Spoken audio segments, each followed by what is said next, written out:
Em 2024, um quarto de tudo que a C&A vendia no Brasil já não passava por cartão de banco tradicional, mas por um meio de pagamento que a própria C&A controlava. Hoje, mais de 6 milhões de clientes da C&A já têm o crédito aprovado sem nenhum outro banco para decidir isso. E o comum entre todos esses resultados é que eles não têm a ver com uma coleção ou uma campanha específica, mas em como assumir o controle do dinheiro que já passava pelo caixa. No vídeo anterior, a gente trouxe um panorama completo sobre o funcionamento do mercado de pagamentos no Brasil. E hoje eu quero trazer um pouco desses conceitos para a realidade, porque quando você olha para o case da C&A Pay, fica impossível dizer que isso é só uma tese de mercado. A C&A não é uma fintech e não nasceu como um banco, muito menos tem o DNA financeiro como produto principal. Ela percebeu que mesmo com alto volume de caixa, eles não controlavam esse fluxo. Cartão, crédito, dados, relacionamento, tudo isso estava terceirizado para os bancos tradicionais e quem conhecia melhor o cliente não era a própria marca, mas era o emissor do cartão. Quando a C&A decidiu lançar o C&A Pay, no final de 2021, o movimento foi uma decisão estratégica de retomar o controle desde a análise do crédito, passando pela experiência do cliente, dados e principalmente o controle da relação financeira com o consumidor.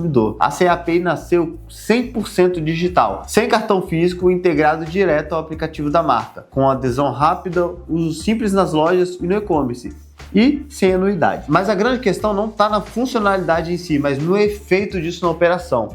Hoje, o C&A Pay já responde por cerca de 25% de todo o faturamento da C&A. São mais de 6,5 milhões de clientes ativos usando uma solução financeira que não pertence a um banco, mas pertence ao próprio varejista. A carteira ativa já ultrapassa 880 milhões de reais, com melhora clara na qualidade do crédito e nas reduções de perdas. E o que antes era só um detalhe operacional, hoje virou margem, previsibilidade e fidelização, acontecendo todos os dias. Vamos trazer isso para o dia a dia da operação, porque é aí que a diferença aparece. Um cliente comprou uma jaqueta na C&A e parcelou em 5 vezes. Antes do C&A Pay, essa compra acabava ali para eles. O banco decidia o limite, aprovava o crédito, cobrava a fatura, lidava com atraso ou antecipação. E a C&A?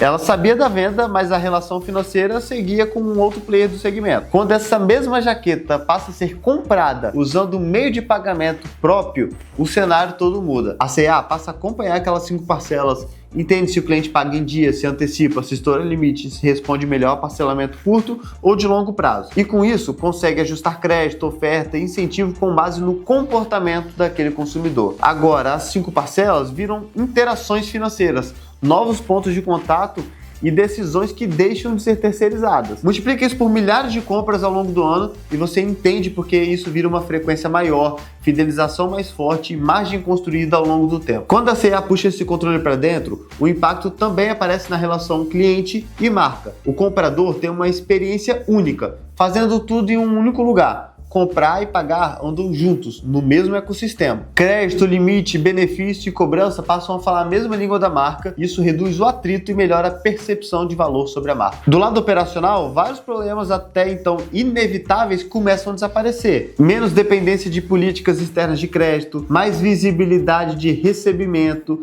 e mais liberdade para desenhar campanhas financeiras que fazem sentido para o negócio e não para o banco. O pagamento deixa de ser um gargalo invisível e passa a trabalhar como uma alavanca de decisão. E isso não é uma estratégia de aumento de vendas, é uma estratégia de crescimento que começa olhando para dentro. O que a C&A fez foi estruturar a infraestrutura.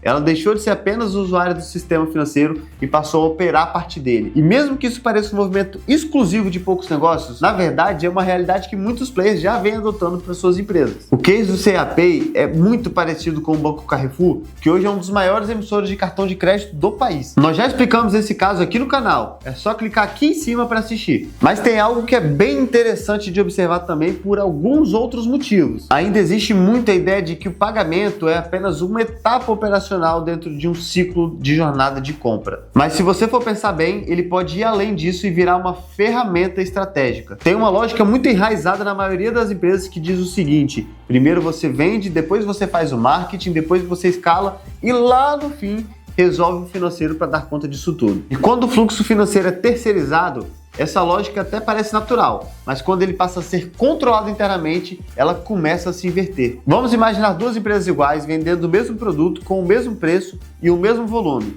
A primeira pensa a estratégia a partir de campanhas, mide crescimento e só depois descobre que o parcelamento não fecha, que o custo financeiro come margem e que o fluxo de caixa trava decisões. A segunda começa olhando para o dinheiro, como é todo o fluxo financeiro que ele faz, em quanto tempo ele vem e em quanto tempo ele volta. A partir disso, decide como vender, como parcelar, quanto pode investir em aquisição e onde faz sentido crescer. No curto prazo, as duas parecem competir no mesmo nível. No médio prazo, uma vive apagando incêndio e a outra usa o fluxo como direção para decidir onde acelerar e onde frear. É isso que muda quando o financeiro deixa de ser consequência da estratégia e passa a ser o ponto de partida. O pagamento não vem depois da venda, ele orienta a venda, o marketing, a escala desde o início. E antes de continuar, se esse tipo de leitura de mercado te ajuda a enxergar oportunidades que normalmente ficam escondidas no dia a dia, se inscreva no canal para acompanhar as próximas análises, porque esse tipo de movimento está ficando cada vez mais comum, só que ainda é pouco discutido com clareza. E quando a gente fala que esse movimento da C&A e do Carrefour não é só para gigantes, não é só no sentido motivacional de todo mundo consegue, é no sentido estrutural mesmo. Porque o que tornou esse movimento possível para eles foi uma condição que muitas empresas já têm e às vezes nem percebem: recorrência, volume e uma relação ativa com o cliente que se repete o tempo todo. Pense em uma empresa de software que cobra mensalidade ou em uma escola que tem pagamento recorrente, uma rede de serviços que faz bastante parcelamento ou em um marketplace que vive de fluxo e de repasse. Essas empresas já convivem com o financeiro todos os dias, só que elas tratam isso como etapa final, como se o dinheiro fosse só a confirmação de que a venda aconteceu e não um eixo que pode orientar quase todas as decisões importantes do negócio. Fintechizar uma operação do jeito certo começa quando você faz um exercício bem simples e até desconfortável. Olhar para dentro e entender onde o seu dinheiro está sendo decidido por outros, onde a sua margem está sendo consumida por regras que você não controla e onde o relacionamento financeiro com o cliente está sendo terceirizado. E principalmente, onde você está tomando decisões de crescimento sem ter domínio do que acontece depois da venda. E é aqui que a fintechização fica acessível para vários tipos de negócio, porque o pré-requisito não é ser gigante. O pré-requisito é ter um fluxo que se repete e uma operação onde decisões financeiras mudam o resultado. Isso existe em muito mais empresas do que parece. SaaS, educação, redes de serviço, plataformas, negócios que intermediam pagamentos de terceiros, empresas que trabalham com assinaturas, com recorrência, com parcelado, com ticket médio que precisa ser destravado. Todo mundo que convive com esse tipo de dinâmica já tem um pedaço do problema na mão. O que normalmente falta é infraestrutura e caminho, porque entre entender a tese e colocar isso em pé, existe um mundo real. Integração, processamento, conformidade, regras de mercado, segurança, experiência, operação rodando sem parar. E é exatamente por isso que esse movimento não depende de reinventar tecnologia dentro de casa. A Paytime entra nesse cenário como infraestrutura, porque o nosso papel é justamente viabilizar empresas que possam estruturar essa camada financeira com marca própria, com controle e flexibilidade, sem ter que se tornar um banco e sem ter que construir tudo do zero. Enquanto a tecnologia fica nos bastidores, quem continua definindo o que faz sentido é a empresa, que está na ponta, que conhece o cliente, que conhece a operação e que sabe onde o dinheiro aperta e onde o dinheiro destrava. Se você quer entender como essa lógica se aplicaria na sua operação, tem um formulário aqui na descrição. Entre em contato e converse com um de nossos especialistas. Se você parar para olhar o aprendizado do case da C&A, fica bem mais claro quando você tira a estética do varejo e enxerga a mecânica por trás. A empresa entendeu que o financeiro não vem depois da estratégia, ele é parte do motor que decide a estratégia. E agora eu te pergunto, onde dentro da sua operação o dinheiro está dizendo o que você deveria fazer, mas você ainda está tomando decisão olhando só para venda e marketing? Vamos conversar nos comentários. Aproveita também e se inscreve no canal da Paytime para continuar acompanhando os principais cases, análises e notícias sobre o mercado de meios de pagamento. Até o próximo vídeo.